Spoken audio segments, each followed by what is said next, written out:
let's get right into it.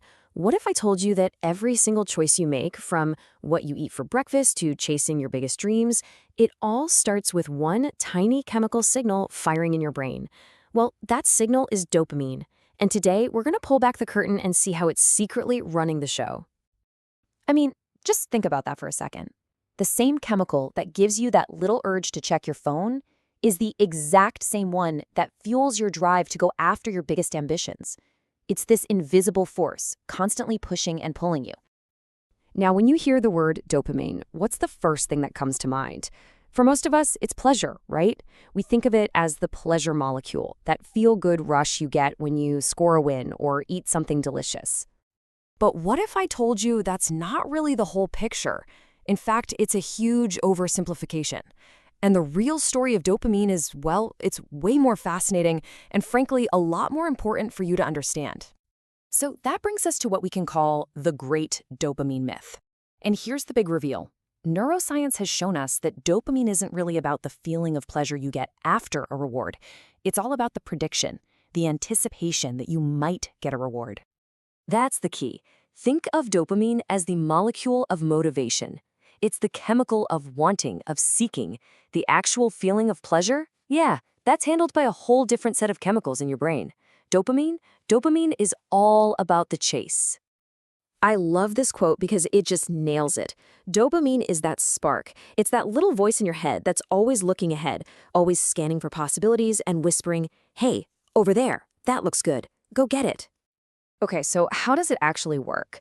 Well, you can think of your brain as this incredibly powerful prediction engine. All day, every day, it's making little bets and guesses about what's going to happen, and it uses dopamine to keep score. In this chart, breaks it down perfectly.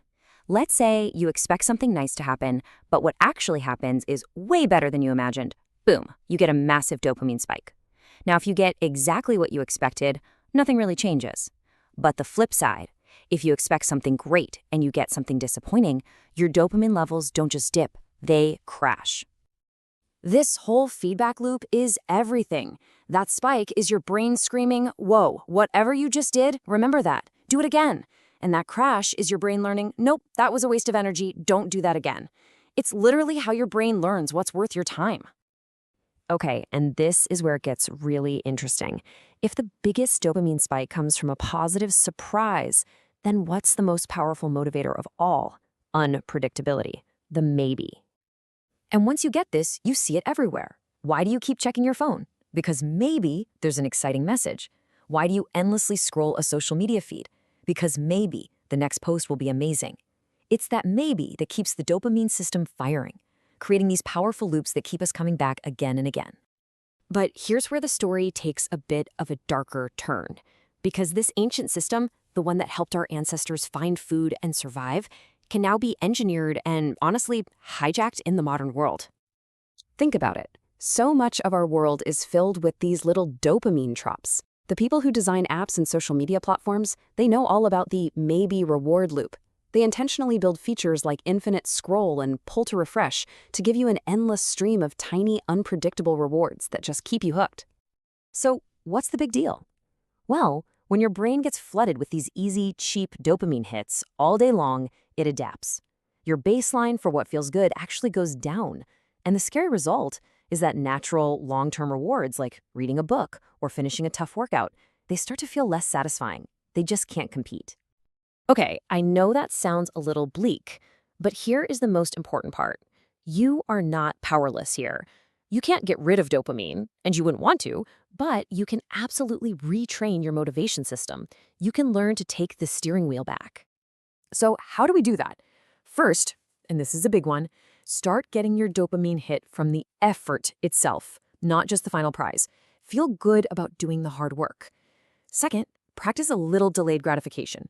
When your phone buzzes, just wait a few minutes. That simple act strengthens your entire system. And finally, learn to enjoy the process, to value the journey itself as the reward.